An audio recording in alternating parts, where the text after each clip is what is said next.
All right, what's good, everybody? I wanted to do a quick reaction to some of the news that we got this week from Power Slap 10 and then just other Power Slap news as well. So, yeah, I meant to do this earlier in the week, but man, time is just flying and it got away from me. But it honestly is good that I didn't do it when I was going to because we got another fight announced. And then we also got news of Duane Crespo taking on Yoel Romero in a boxing match. So, gonna react to that because that's pretty big news. So, yeah, anyway, so we got four fight announcements for Power Slap 10. The first was Dakota McGregor versus Anthony Defrank. The second was TJ Thomas versus Luke Simons. The third is Josh Newsom and Garrett Grimes.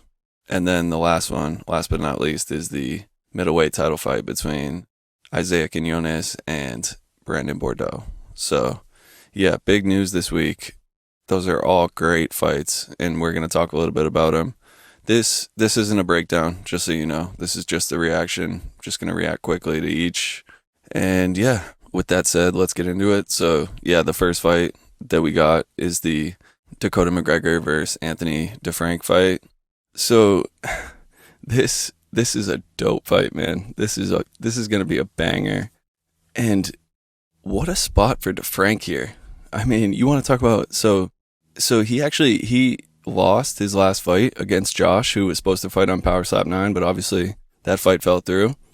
And so now he finds himself in a number one contender fight coming off a loss, and it just speaks to a few things. So if you heard my breakdown of his fight against Josh on the reality show, the one that he lost, I was saying that it really is possible to look good in a loss. And yeah, he really did come out of that loss looking as good as you can. And also, I just dropped a video on stage presence, and I meant to include him in there because he's on Power Slap 10. But Defrank is a showman. I'd say he's probably the biggest showman in the whole division between him and Riley. I'm sure you could see someone like Shockey, who was 2-0 technically. I mean, one of them was a DQ, but I just cannot say enough how much that matters. I mean, at the end of the day, it's slap fighting and it's power slap, but this is the entertainment business. This is the entertainment business, and that's one of the things that I respect a lot about DeFrank is that he understands the business and he understands this. So I really do think that's the difference maker. I think that's why he's in here. I think that he's going to put on a show, and they know that. And so, yeah, it's just a huge luxury for Power Slap to be able to just be able to fall back, and like that's your backup plan. Anybody that's listened to me throughout the reality show, I've been saying that like it's ridiculous how good of a division they built off one reality show. And yeah, this is speaking to it. So huge spot for DeFrank here. But it's going to be a really tough fight, man, because he's taking on Dakota. And if you've listened to my stuff throughout the reality show too, you know how high I am on Dakota.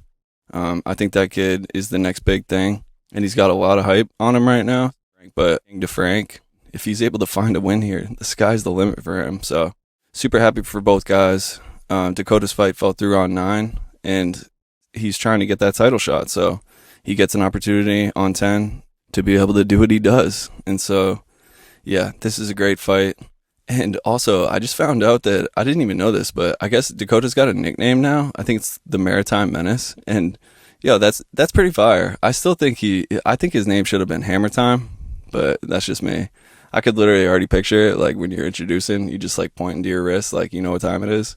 But I fuck with the Maritime Menace too. It makes sense. I mean, he's from an island. Pretty sure maritime has to do with like ships and shit. So yeah, this is gonna be a banger as long as it lasts. And then next, we have Luke Simons versus TJ Thomas. And I was a little surprised at this one. One, I don't believe, from what I've heard, that this was supposed to be TJ Thomas. I think it was supposed to be somebody else. And I think it fell through. But, I mean, that's just what I've heard. Obviously, didn't talk to Power Slap. But so, yeah, anyway, when this one popped up in my feed, I was a little surprised. But this is actually a really, really dope fight, man. It's a matchup that feels a little weird on the surface just because when you think of TJ, I mean, I want to say he competed on the first Power Slap ever, but he only has 2 fights in Power Slap. And so that's the same as Luke. So it feels like the veteran versus newcomer. But to be honest, like they basically have the same amount of experience. And this is going to be a banger, dude. Like, I love this fight for TJ because Luke has a lot of clout coming off the show. He is looking like a straight problem and, yeah, has a lot of hype. So for a guy like TJ, getting another match and getting the opportunity to steal that hype and go to 3-0, this is a huge spot for him. So to get to the top of the division, you're going to have to string some wins together. And so this would be 3-0 if he were to get the dub here. And yeah, he'd be knocking at the door at a title shot, if not number one contender fight. Luke looking like a straight problem coming off the show. I mean, gets one of the craziest highlight reel knockouts we've seen in Power Slap in the first round, and then follows it up with a win over Helen Klingbeil, the number 5 ranked guy in the division. Or at least I think he's number 5. I can't remember. They probably updated him too. But I think at the time he was number 5 when he fought Luke and went to a decision. So went 3 rounds with one of the best in the world and came out with the dub. So yeah, hard to look much better on the show. And so big spot for TJ and big spot for Luke to be able to, if he can get to 3-0 here with an impressive finish, I mean, he could be knocking at a title shot as well. So yeah, this is just a big fight. The light heavyweight division should be paying attention to this fight, and I think they will be. And then the next fight that they announced is a middleweight fight between Joshua Newsom and Garrett Grimes. So it's public knowledge that Josh has been on this card, technically. Like, he didn't have an opponent, but he's been on this card for a while. And yeah, they were trying to find an opponent for him, and I'm not surprised that it was hard because this dude is a straight problem. And at number 10, for somebody in the middleweight rankings to risk their number against number 10 when he's that good, not a very appealing situation. So yeah, I'm not surprised it took this long to find an opponent. But he's going to be taking on Garrett Grimes. And Grimes, we haven't seen him in a while. One of the guys from season 2 of the reality show. He's got a really good chin. He can take shots. He's got some power. The striking, not necessarily as crisp, but definitely has power. So yeah, this one, another banger. I can't say enough how much Power Slap is killing this matchmaking. Josh went 2-0 on the show, 2 knockouts. He had a few fouls that he definitely has to clean up in this fight because in 3-round fights, you just cannot overcome a foul. Like, if you have an offensive foul in a 3-round fight, you're fighting for a draw basically, unless you finish him. But yeah, great spot for Josh here. Going to be taking on Grimes, who's way above him in the rankings. So with a win here, I mean, he could skip way up there. And so yeah, big spot for him. I expect this fight to be fireworks, and Josh has a good chin, so he's going to need it as well in this fight against Grimes. I mean, Grimes can crack, so on any given night, somebody can get the knockout. Josh does have clout coming off the show as well, so, and like TJ Thomas, a spot to be able to take someone's shine. And it's funny because I'm pretty sure they train together. I want to say they train together. And so yeah, it's kind of funny that both of them are in a spot where they're both taking on people coming off the show with a lot of hype. And so yeah, this should be an absolute banger. And then last, we have the middleweight title fight between Isaiah and Brandon Bordeaux. So a couple things on this. So Slap News on their show said that they don't know why the Wolverine versus Vern the Mechanic fight was moved to Power Slap 11. And so I've known about this, and so I feel comfortable sharing. It's from a really good source, and so yeah, I definitely know that this is accurate information. So wherever 11 is, I want to say it's Saudi Arabia, so they wanted that fight. And if you know about them, they have big money, and so if they ask for something, Power Slap's going to give it to them. So they specifically asked for that fight. So that's why it's getting moved, and that's why this one's on 10. But to be honest, I was looking forward to the Wolverine and Vern fight, but I like this one better. So I think that we actually took a dub on this one. Again, that's not dissing the other fight. Like, Really like the other fight too, but this one's going to be an absolute banger. Both of these guys have great chins, and so this one, like, I prefer in Power Slap, I prefer like the 5 round wars where like it ends in a TKO, but like 5th round. So you get to see both guys, recover and battle through adversity and have enough rounds to overcome a foul. People are definitely sleeping on Bordeaux. I mean, I've gotten messages saying like, you're crazy, because I posted on my Instagram story that I think that Bordeaux wins this fight. And so, yeah, I got some messages back saying you're crazy. Both guys are really big middleweights, and Isaiah, he didn't have a size advantage in the Davis fight, but in a lot of his fights, he has a size advantage, and that is just not going to be the case here. If anything, I think Bordeaux might be bigger than him. Yeah, at the very least, this is going to be way closer than people think, in my opinion. So, but that's what makes it interesting. I know there were a lot of people out there that wanted Azael to get the shot too, and he'll get a shot. He looked really good in his last fight, so he'll be next.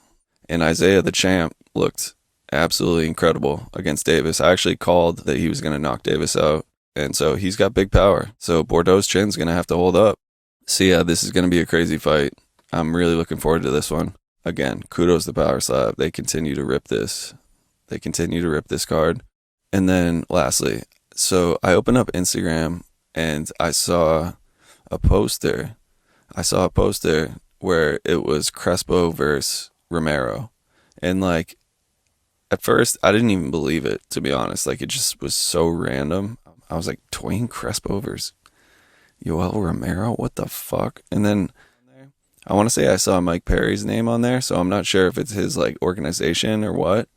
But yeah, this is really weird. I like it in a small sense, but I really don't like it in a big sense. So let's start with what I like about it. So, I mean, I'm all for power slappers getting their bag. Like, I want power slappers to make as much money as they possibly can within reason, whether that's sponsorships or other opportunities. Like, I know that Crespo has an MMA background, and so he must have boxing experience, I guess. I don't know if he has boxing fights or whatever, but I'm pretty sure he's an MMA guy. So in that sense, like, I get it. I mean, he fights. And so, yeah, I mean, for Crespo, this is a big name that you get to fight, and his name is definitely going to get out there. So in that sense, it's very good. I mean, MMA media is going to cover this because it's Yoel Romero. So he's going to be getting some mainstream attention off this too, which is good for him. Like, I was a little surprised that Power Slap let this slide. Like, I mean, Crespo is ranked in one of their divisions, and so historically, I don't really think that they like their strikers competing in other organizations in combat sports, but I don't really know what the contracts look like or anything like that. Like if they're free to contractually, or I'm not really sure how that works. I'm assuming you can, because he is, but yeah, so in that sense, definitely a big opportunity to get his name out there and get some coverage from mainstream media. Now, let's start with why I don't like it. So, like, I liked it because it's Yoel Romero, but I don't like it because it's Yoel Romero, dude.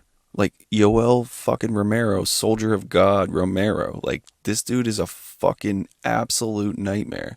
You want to talk about some of the most vicious highlight reel KO knockouts in MMA? It's fucking Yoel Romero. And I get it, like, this is boxing. So, like, those flying knees and a lot of the wrestling and, like, the slams and the elbows, like, those aren't going to come into play here, which is good for Crespo. But at the end of the day, this is Yoel Romero. He's fought the best in the world consistently for years. And so I just find it hard to believe that there's absolutely anything that Crespo is going to be able to do to Yoel Romero in a boxing match. I'm not saying that Crespo's a big guy. He should have a size advantage on Yoel, but again, this is Yoel Romero. Like, this guy, I mean, I get that he's 40, but power is the last thing to go. And, his striking, although he might not have the best boxing historically through, like, MMA, he has a heavy hand. He has knockout power in both hands, and so potential downside there for Crespo there. So I'd love to see him stick to Power Slap, but who knows? Boxing definitely pays better than Power Slap. Anyway, so that's how I feel about that. And yeah, until next time. Peace.